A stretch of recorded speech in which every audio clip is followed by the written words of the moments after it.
The fallen star. The summer was hot and dry in the small mountain village where Taiho lived with his grandmother.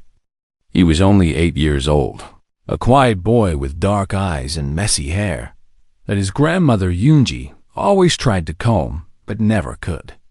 Their house was old and made of wood, sitting at the edge of a thick pine forest.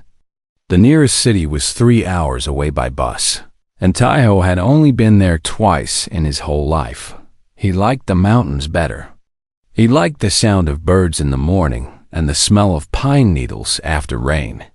He liked following deer trails and finding secret places where the sunlight came through the trees in golden beams. His parents had died when he was 4, killed in an accident on Mars, where they worked in the mines. Taiho did not remember them very well.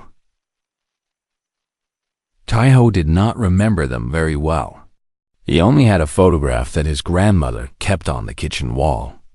Yunji was 76 years old, and she moved slowly, but her mind was sharp as a knife. She told Taiho stories every night before bed.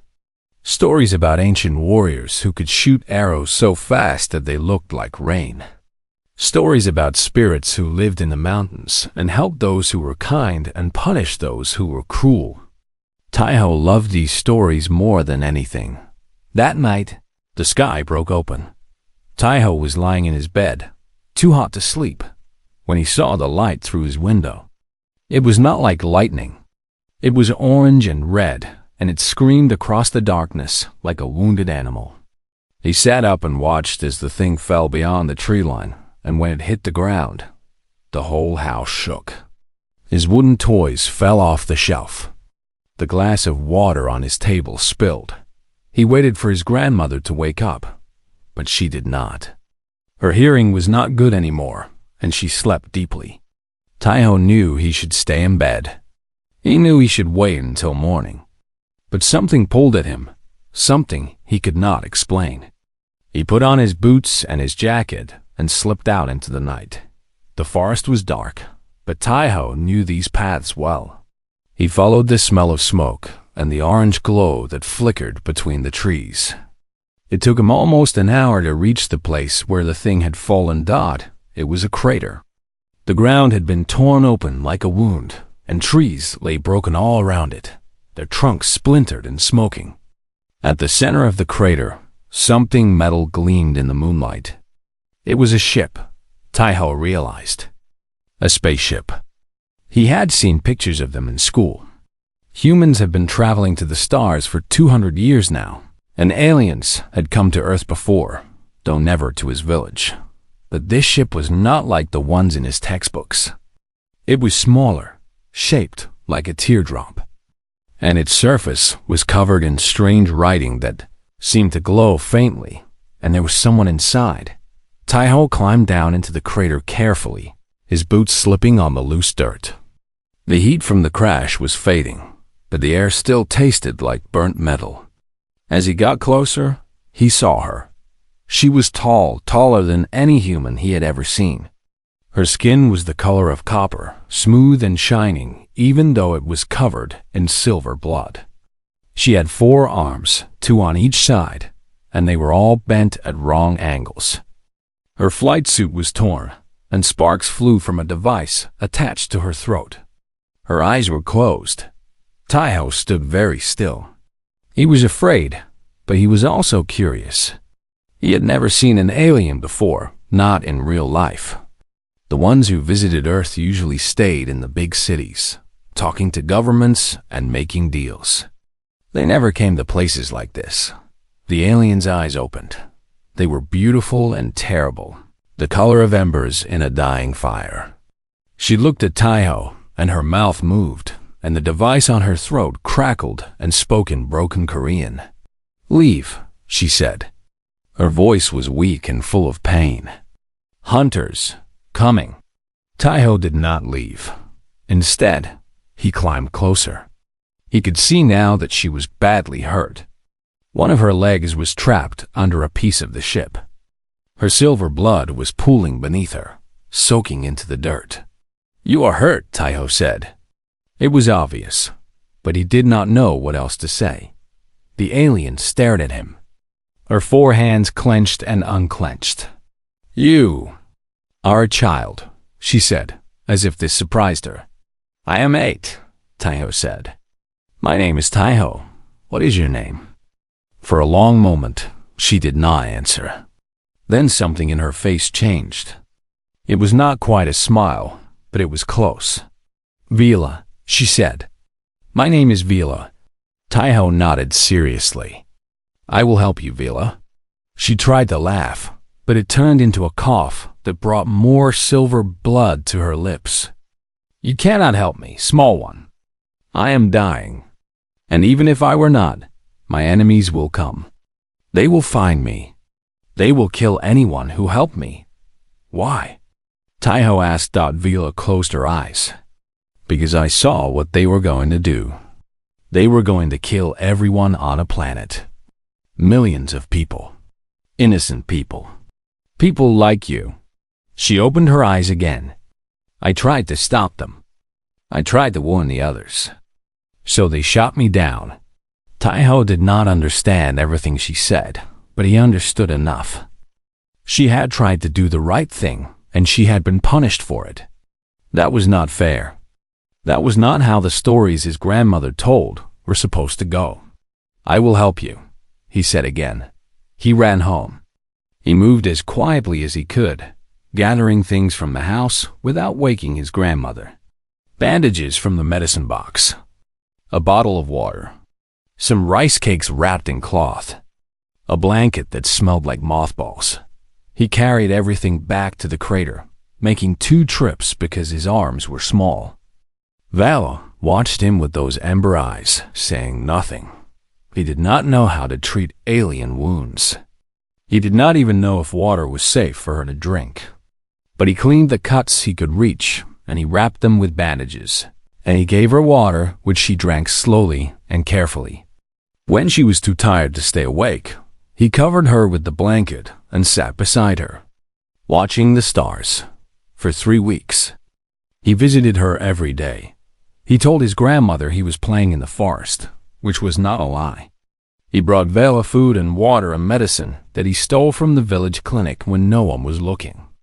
He talked to her about his life, about his grandmother's stories, about the deer he had seen and the fish in the stream. Vela talked too, when she was strong enough. She told him about the galaxy, about the thousands of species that lived among the stars. She told him about the sovereignty of the reaching hand, the empire she had served, and how they conquered world after world, taking what they wanted and crushing anyone who resisted. "Why did you help them?" Taiho asked.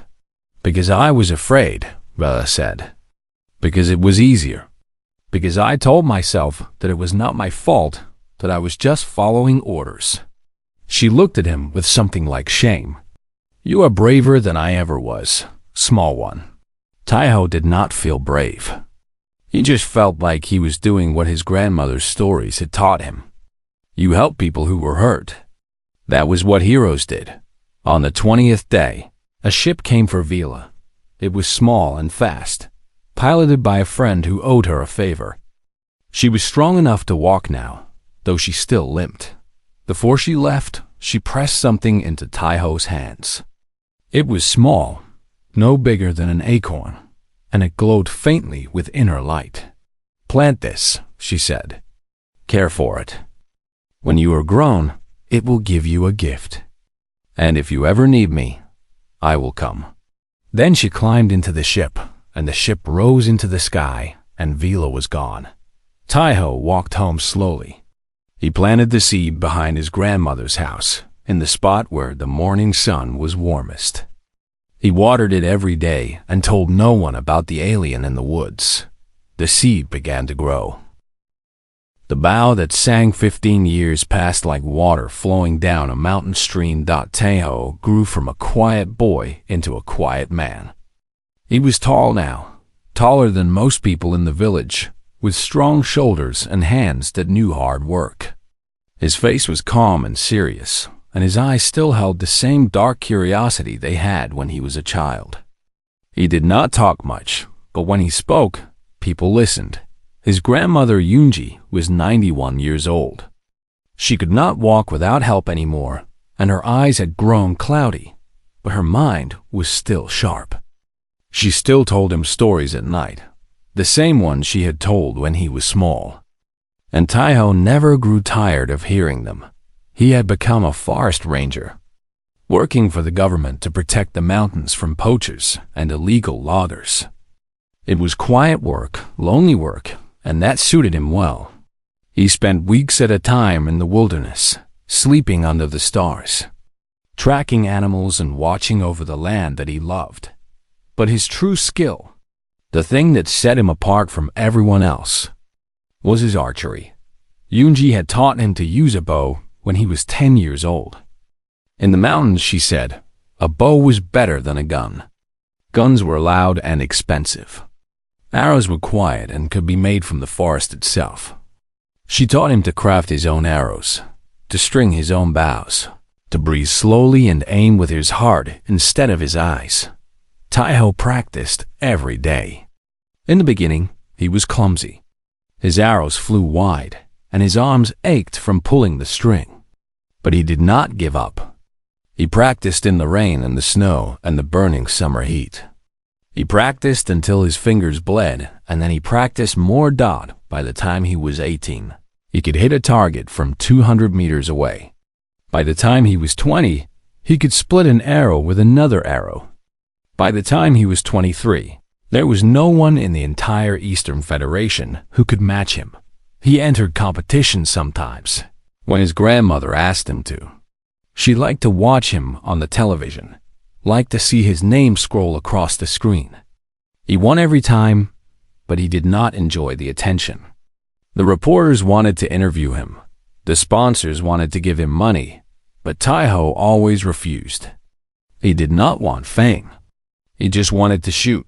The tree that Vela had given him continued to grow. It was not like any tree on earth.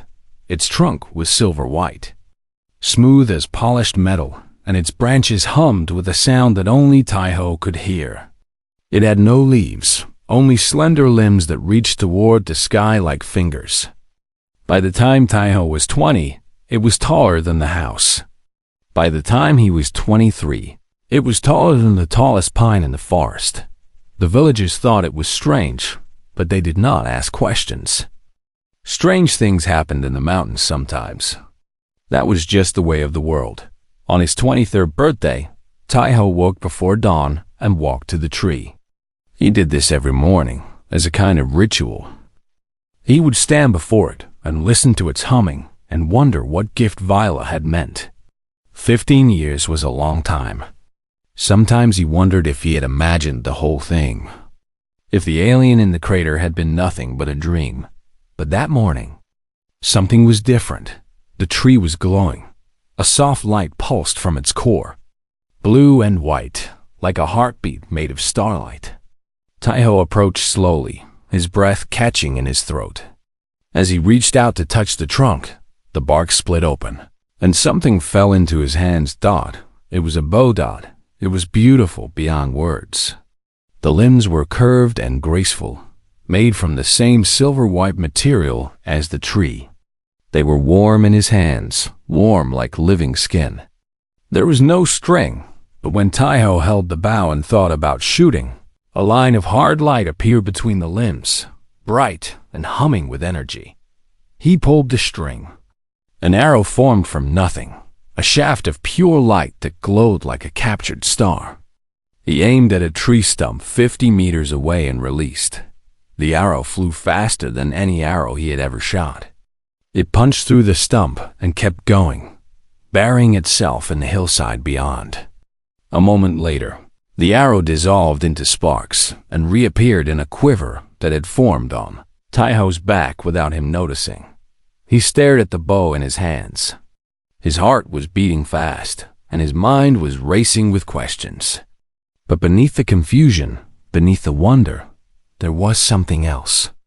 A feeling of rightness. A feeling that this was what he had been waiting for all along. For the next year, Taiho learned what the bow could do. He discovered that the arrows would curve around obstacles if he willed them to. He discovered that they could punch through steel and stone and energy shields. He discovered that they could fly farther than any arrow should be able to fly, guided by something that felt like instinct, but was more than instinct. The bow responded to his thoughts, his emotions, his intentions. When he was calm, it was calm. When he was angry, it burned hotter. It was not just a weapon. It was a part of him, an extension of his will. He told no one about it. He hid it in the forest when he was not using it, wrapped in cloth and buried in a hollow tree. He was not sure why Vela had given him such a gift. He was not sure what he was supposed to do with it, but he had a feeling that he would find out. The world outside his mountains was changing. Taiho did not pay much attention to the news, but even he could not ignore what was happening. Alien ships had been appearing in Earth's orbit more and more often. Diplomats from something called the Sovereignty of the Reaching Hand were meeting with world leaders, talking about trade and cooperation and protection. Taiho remembered that name. Vela had told him about the Sovereignty, about how they conquered worlds and crushed anyone who stood against them. She had called them cruel and greedy and unstoppable. He watched the news with growing unease. The Sovereignty's diplomats smiled too much. They made promises that sounded too good to be true. And the humans who met with them seemed afraid, though they tried to hide it. Something bad was coming. Taiho could feel it in his bones. His grandmother felt it too. She was too old now to get out of bed most days, but her mind was still clear. One evening, as Taiho sat beside her and held her thin hand, she looked at him with eyes that seemed to see more than they should. The old stories, she said, always had a monster. A demon, a dragon, something dark and powerful that wanted to swallow the world. She squeezed his hand weakly. But the stories also had someone to stand against the monster. A hero. Sometimes the hero was a king with a great army. But sometimes the hero was just a simple person with a brave heart. Taiho did not know what to say. You have been given a gift, Yunji continued. I do not know what it is, but I can see it in you. Something has changed. Something is waiting. She closed her eyes. Her breathing grew slow and deep. When the time comes, she whispered, do not be afraid. 3 days later, Yunji died in her sleep. It was peaceful. Her face was calm, and there was a small smile on her lips, as if she had gone to meet old friends. Taiho buried her beside the metal tree, in the spot where the morning sun was warmest. He spoke words that he could not remember later, and he cried for the first time since he was a child. Then he went inside and got his bow. He did not know yet what he would do with it. He did not know yet what role he would play in the darkness that was coming. But he knew that his grandmother was right. The time was coming, and he would not be afraid. The Sovereignty comes. The ships came on a Tuesday in spring. They appeared in Earth's orbit without warning, hundreds of them, hanging in the sky like dark clouds before a storm. They were not the small diplomatic vessels that had visited before. These were warships, massive and angular, their hulls covered in weapons that glowed with terrible light. Taiho watched them on the old television in his cabin. The news anchors spoke in voices that tried to be calm but could not hide their fear. World leaders gave speeches about peace and cooperation. Military forces were placed on high alert. People in the cities looked up at the sky and wondered if this was the end of everything they knew. The Sovereignty of the Reaching Hand had come to claim what they wanted. Their leader was a four-armed general named Kreth, a tall figure with scales like black iron and eyes that burned with cold ambition. He appeared on every screen on Earth, his translator turning his words into 100 different languages. People of Earth, he said, we come not as conquerors, but as protectors. The galaxy is a dangerous place. There are empires that would destroy your world without a second thought. There are species that would enslave your children and eat your dead. We offer you protection from these horrors. He smiled, and his smile was full of teeth. All we ask in return is your cooperation, your resources, your labor, your young men and women to serve in our great fleets. In exchange, you will be part of something greater than yourselves. You will be citizens of the sovereignty. He did not say what would happen if Earth refused. He did not need to.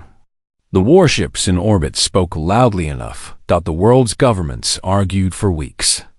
Some wanted to fight.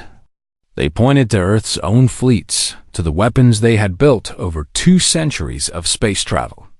They said that humanity would not bow to alien tyrants, but others were afraid. The sovereignty had conquered 30 star systems. They had destroyed species that were older and stronger than humanity. What chance did Earth have against such power? In the end, most of the world's leaders agreed to the sovereignty's terms.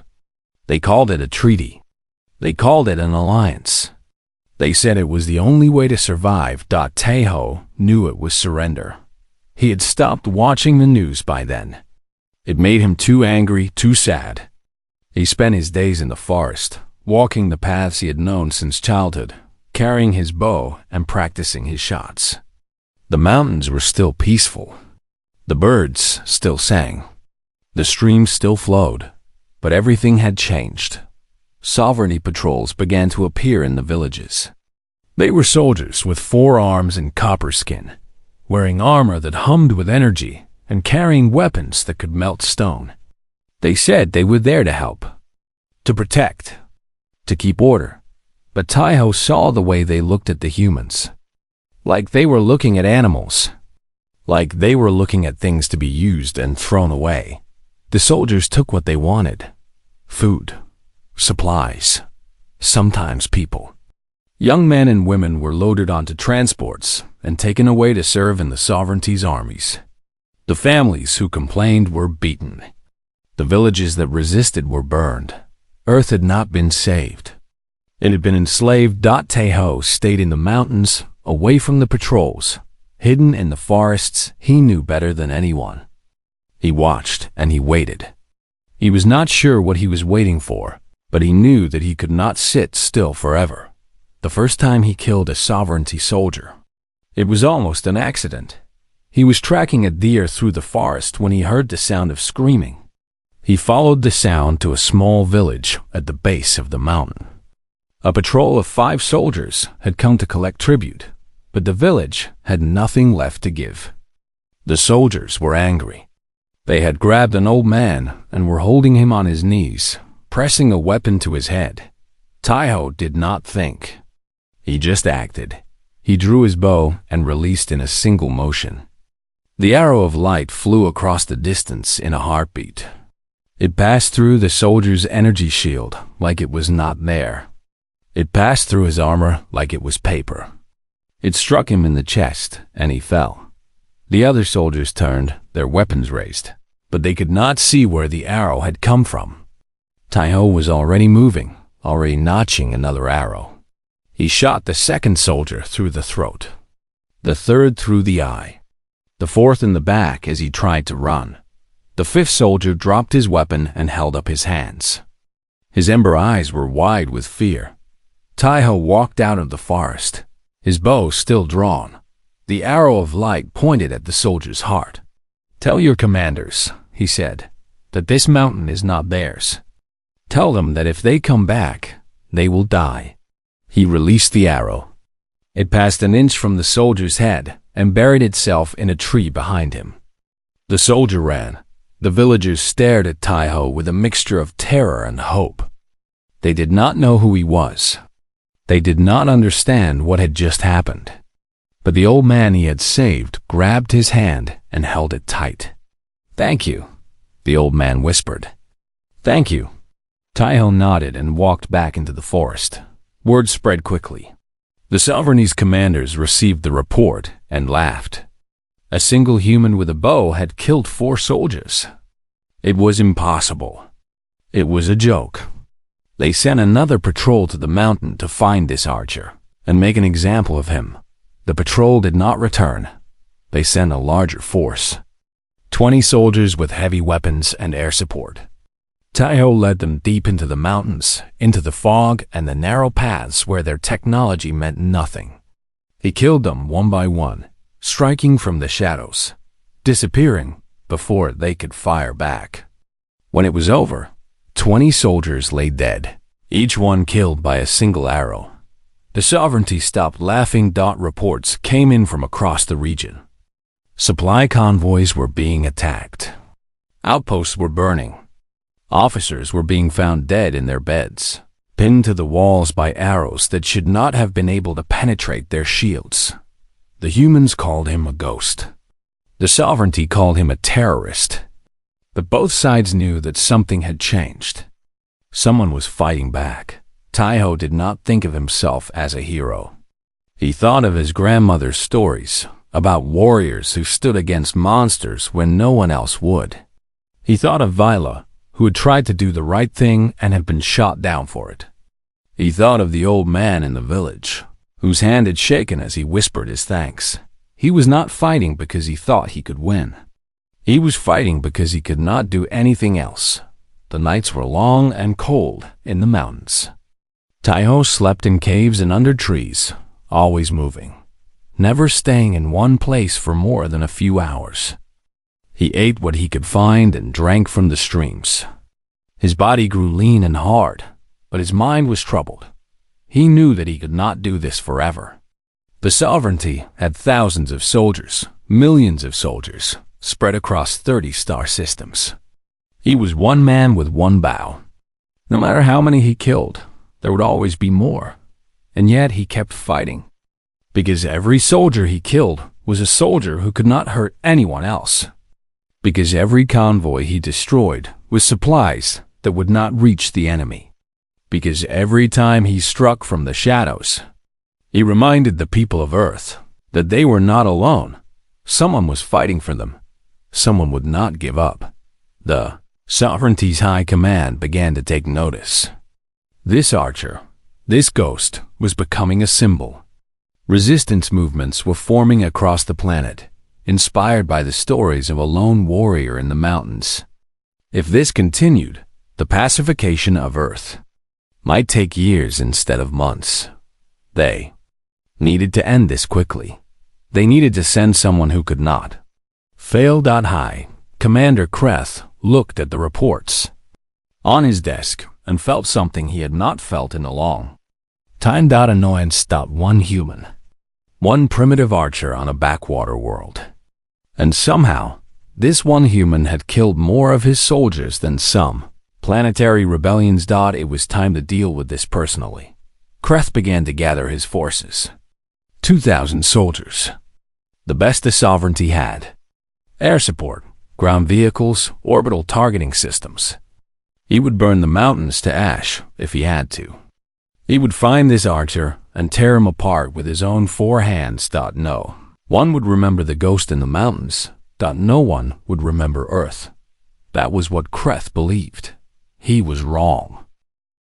The arrow that killed a general the mountain was surrounded. 2,000 sovereignty soldiers had spread across the valleys and ridges, their armor gleaming in the pale morning light. Gunships circled overhead, their weapons humming with deadly energy. Sensor drones floated through the trees, scanning for heat signatures and movement. In orbit, a warship waited with its targeting systems locked on the forest below, ready to turn everything to fire at a single command.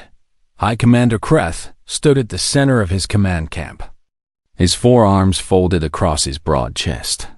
He wore ceremonial armor that had been polished until it shone like black glass. Around his neck hung medals from 40 campaigns, each one representing a world he had conquered. He had never lost. He did not intend to start now. Find him, Kreth ordered. Search every cave, every valley, every shadow. He is one human. He cannot hide forever. His soldiers moved into the forest in waves. They were disciplined and well-trained, the best the sovereignty had to offer. Their weapons could melt stone. Their shields could stop bullets. Their sensors could detect a heartbeat from 100 meters away. But the mountains had secrets that their sensors could not see. Taiho watched them from a ridge high above the tree line, his body pressed against the cold stone. The fog was thick today, rolling through the valleys like a living thing. It was perfect weather for hunting. He had known they were coming. The sovereignty was not subtle. Their ships had been gathering for days, their soldiers moving into position. Taiho had prepared as best he could, setting traps and memorizing escape routes.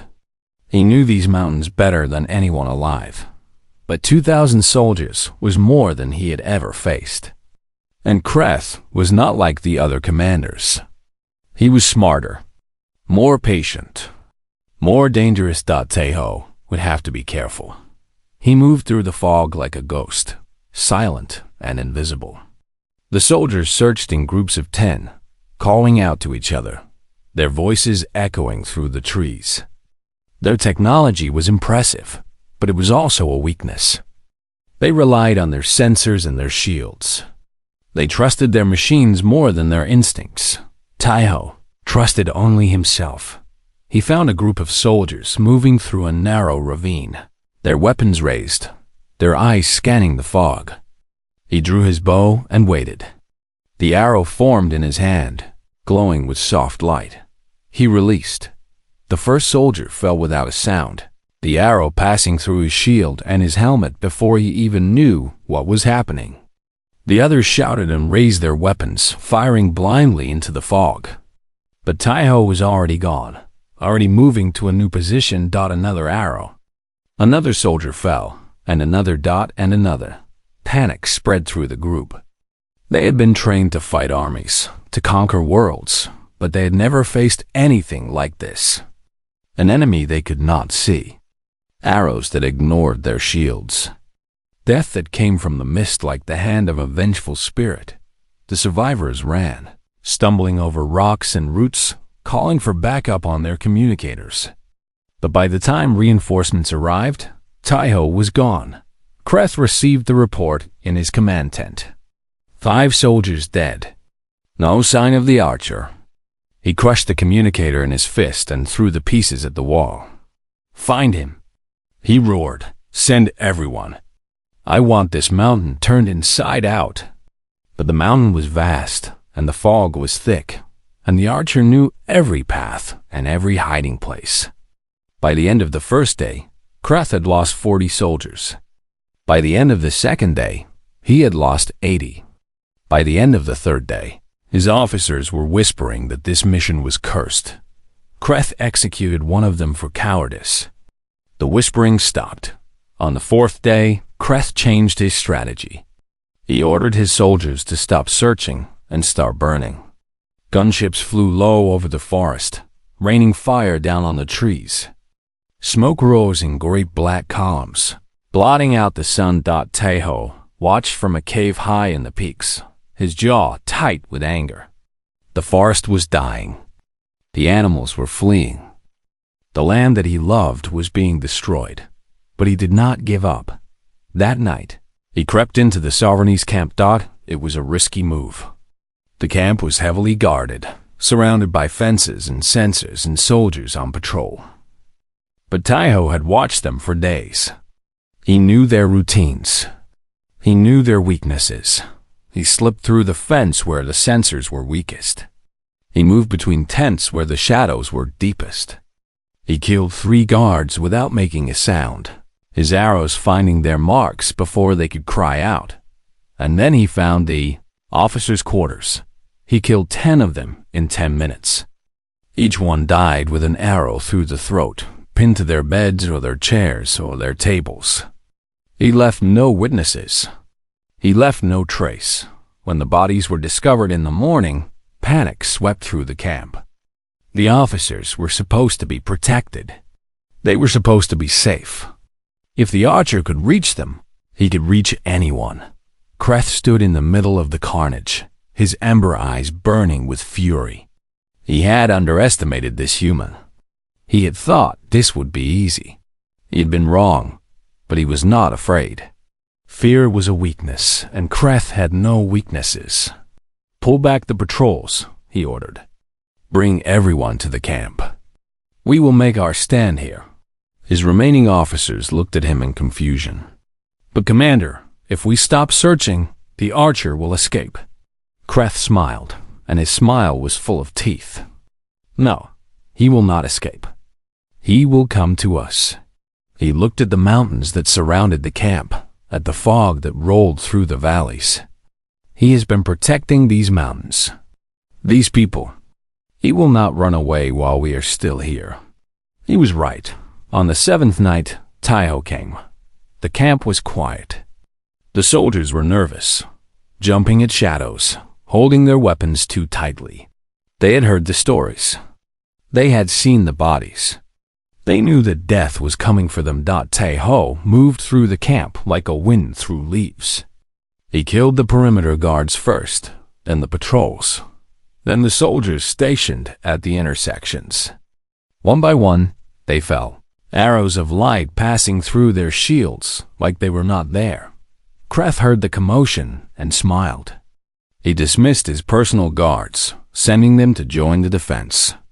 Then he sat in his command tent and waited. The tent flap opened, and a human stepped inside. He was young, maybe 24 or 25. His face was weathered by sun and wind. His eyes were dark and calm. In his hands, he held a bow that glowed with inner light. "High Commander Kreth," Taiho said, the archer. Kreth rose from his chair, his forearms spreading wide. "You have caused me a great deal of trouble, human." "Good." Kreth laughed. It was a deep, booming sound that echoed through the tent. "You are brave. I will give you that. Foolish, but brave. Do you know what we are? Do you know what the sovereignty has conquered? We have crushed species that were building starships when your kind was still living in caves. What makes you think you can stand against us?" Taiho's expression did not change. "I know what you did to Vila." The name hit Kreth like a physical blow. Vila, the traitor. The scout who had fled rather than participate in a cleansing. She had disappeared 15 years ago, shot down over some backwater planet. This backwater planet. "She gave you that weapon," Kreth breathed, understanding at last. "She gave me a choice," Taiho said. "You gave me a reason." He drew the bow in a single smooth motion. The arrow formed, bright and burning, pointed at Kreth's heart. Kreth's four hands moved toward his weapons, but he knew it was too late. He could see it in the human's eyes. There was no hesitation there, no doubt. Only the cold certainty of a hunter who had found his prey. "This changes nothing," Kreth snarled. "Kill me, and 1,000 more will take my place. The sovereignty will burn your world to ashes." "Maybe," Taiho said, "but they will do it without you." He released the arrow. It flew across the tent in less than a heartbeat. It passed through Kreth's personal barrier like it was made of paper. It passed through his ceremonial armor like it was made of cloth. It struck him in the chest, and Kreth felt a cold fire spread through his body. He looked down at the shaft of light protruding from his chest. He tried to speak, but no words came. His four hearts were failing, one by one. The room was growing dark. The last thing he saw was the human lowering his bow, his face calm and sad and terribly, terribly young. Then Kreth, High Commander of the Sovereignty, Conqueror of 40 worlds, fell and did not rise again. Taiho stood over the body for a long moment. He did not feel triumph. He did not feel joy. He felt only a deep, weary sadness. This was not the end. He knew that. The sovereignty would send more soldiers, more commanders, more weapons. The war was just beginning. But tonight, at least, the people of Earth could sleep without fear. He walked out of the tent and disappeared into the fog. Behind him, the camp burned. The archer the galaxy feared. The news spread across the galaxy like fire through dry grass. High Commander Kreth was dead. Killed not by a fleet or an army, but by a single human with a bow. 2,000 of the sovereignty's best soldiers had been defeated on a primitive world at the edge of explored space. The empire that had seemed unbeatable had been humbled in the halls of power on 100 worlds. People whispered the story to each other. On planets that had been conquered, slaves looked up at the stars and wondered if freedom might be possible after all. In the sovereignty's own territories, soldiers who had never questioned their orders began to have doubts. If one human could do this, what else was possible? The sovereignty's response was swift and brutal. They sent more ships to Earth, more soldiers, more weapons. They burned cities and killed thousands. They made speeches about order and justice and the price of rebellion, but it was too late. The spark had been lit. Resistance movements began to form on conquered worlds.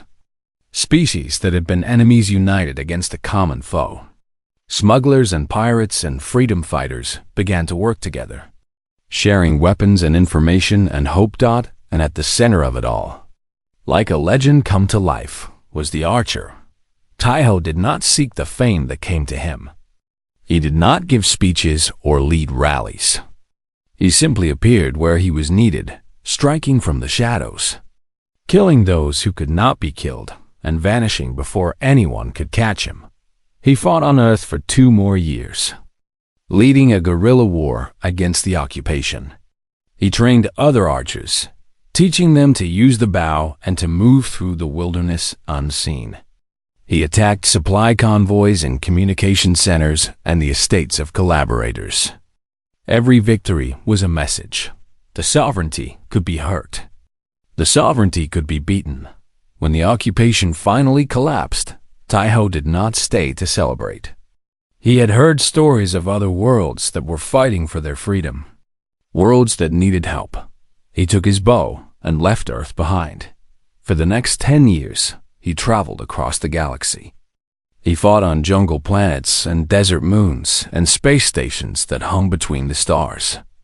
He killed generals and admirals and governors. He freed prisoners and destroyed weapons factories and turned the tide of battles that should have been lost. The sovereignty learned to fear his name. They sent assassins after him, bounty hunters, entire armies. None of them succeeded. The Archer was everywhere and nowhere, a ghost who killed without warning and disappeared without a trace. Stories grew around him like vines around a tree. They said he could shoot an arrow across a star system. They said he had been blessed by a goddess of war. They said he could not be killed because death itself was afraid of him. The truth was simpler. He was just a man who had been given a gift and had chosen to use it for others. But the stories helped. They gave people hope. They gave people courage. They reminded the galaxy that the sovereignty was not invincible. Inside the sovereignty itself, the cracks were growing. Villa had not been idle. After Taiho had saved her life all those years ago, she had dedicated herself to bringing down the empire she had once served. She found others who felt the same way, officers and officials who were disgusted by the sovereignty's cruelty. Together, they formed a secret network, working from within to weaken the empire's foundations. When the rebellion began in earnest, Viola was ready. She led a fleet of defectors against the sovereignty's home system. She broadcast messages of freedom to every world in the empire. She told the story of a human child who had saved her life, who had asked for nothing in return, who had grown up to become the most feared warrior the galaxy had ever seen. The sovereignty fought back with everything they had. The war lasted 3 more years, and millions died on both sides. But in the end, the empire that had conquered 30 star systems fell apart like a house built on sand. The sovereignty's last leader surrendered on a cold morning in the ruins of their capital city.